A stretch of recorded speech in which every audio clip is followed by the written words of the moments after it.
ইসরায়েলের প্রধানমন্ত্রী নেতানিয়াহু যদি যুক্তরাষ্ট্রের নিউ ইয়র্ক শহরে আসেন, তাহলে তাকে গ্রেপ্তার করা হবে।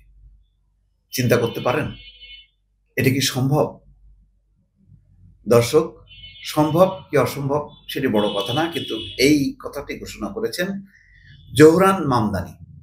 তিনি যুক্তরাষ্ট্রের নিউ ইয়র্ক নগরের ডেমোক্রেটিক দলীয় মেয়র প্রার্থী জোহরান মামদানি এই কথা ঘোষণা করেছেন। বলছেন তিনি মেয়র নির্বাচিত হলে ইসরায়েলের প্রধানমন্ত্রী বেনিয়ামিন নেতানিয়াহু এই শহরে এলে তাকে গ্রেপ্তার করতে নিউ ইয়র্ক পুলিশকে নির্দেশ দেবেন। নিজের নির্বাচনী প্রতিশ্রুতি বাস্তবায়নের বিষয়ে কথা বলতে গিয়ে তিনি এই কথা বলেন। খুব কঠিন একটা কথা, যেটা ডোনাল্ড ট্রাম্পের একেবারে উল্টো। ডোনাল্ড ট্রাম্প বলছেন যে এই আন্তর্জাতিক ট্রাইব্যুনালের যেই ফরমান, এটা যুক্তরাষ্ট্রের জন্য প্রযোজ্য না, এগুলিকে কোনো পাত্তা দেয় না। এমনকি জোহরান মামদানি যে মেয়র প্রার্থী, এতে কিন্তু ডোনাল্ড ট্রাম্প প্রচণ্ডভাবে বিক্ষুব্ধ এবং তিনি কোনোভাবেই তাকে সহ্য করতে পারেন না। কারণ নিউ ইয়র্কে কিন্তু ট্রাম্পের বিশাল অফিস আছে, সেখানে তিনি প্রায় আসেন এবং থাকেন। সুতরাং সেই নগরীর মেয়র হবেন জোহরান মামদানি, যিনি একজন মুসলিম। সুতরাং এটা তার জন্য তো সহ্য হবার কথা না, এবং সেখানে তার সবচেয়ে বড় মিত্র নেতানিয়াহু সম্পর্কে এমন কথা বলছেন। শুক্রবার দ্য নিউ ইয়র্ক টাইমসের সঙ্গে এক সাক্ষাৎকারে জোহরান মামদানি বলছেন ইসরায়েলি প্রধানমন্ত্রী বেনিয়ামিন নেতানিয়াহুকে তিনি যুদ্ধাপরাধী বলে মনে করেন। তিনি গাজায় গণহত্যা চালাচ্ছেন বলে জোহরান অভিযোগ করেন। জোহরান বলেন ইসরায়েলের নেতা নিউ ইয়র্কে এলে আন্তর্জাতিক অপরাধ আদালত যে তার বিরুদ্ধে গ্রেপ্তারি পরোয়ানা জারি করেছেন সেটির প্রতি সম্মান জানিয়ে তাকে বিমানবন্দরেই গ্রেপ্তার করা হবে।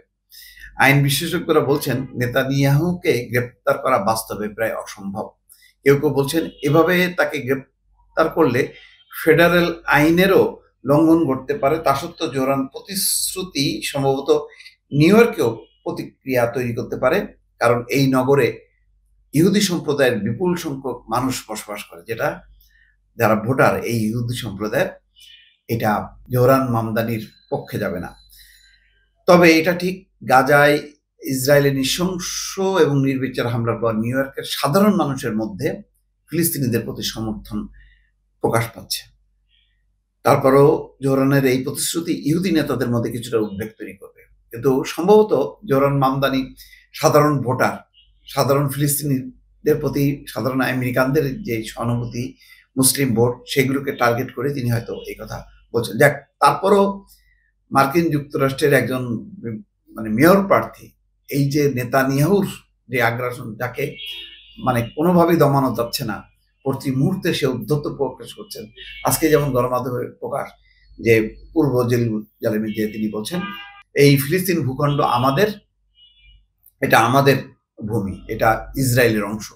অথচ জাতিসংঘের যে সাধারণ পরিষদের ভোটাভুটিতে মানে ফিলিস্তিন, স্বাধীন ফিলিস্তিন রাষ্ট্রের প্রতি বিপুল সমর্থন হয়েছে এবং 142 ভোট হয়েছে, তার বিপক্ষে মাত্র 10টি ভোট পড়েছে মার্কিন যুক্তরাষ্ট্র সহ।